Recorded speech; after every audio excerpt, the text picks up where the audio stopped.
Welfare విషయంలో budget లో ఖచ్చితంగా మెరుగైన కేటాయింపులు జరగాలి. వాళ్లకు భద్రత విషయంలో కానీ, లేకపోతే వృత్తిరీత్యా భరోసా విషయంలో కానీ, కొత్తగా వచ్చేటువంటి న్యాయవాదుల విషయంలో కానీ, మేము ఈ వృత్తిలోకి పోతే మేము సస్టైన్ కాగలుగుతాము అనేటువంటి ఆలోచన రావాలి. వచ్చే విధంగా ఇక్కడ ఏర్పాట్లు ఉండాలి. చాలా మంది న్యాయవాద వృత్తిని వదిలేసి కూడా ఇతర రంగాల వైపు పోతా ఉన్నారు. దానికి కారణాలని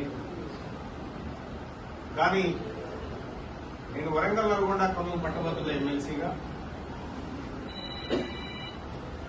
మిత్రులందరికీ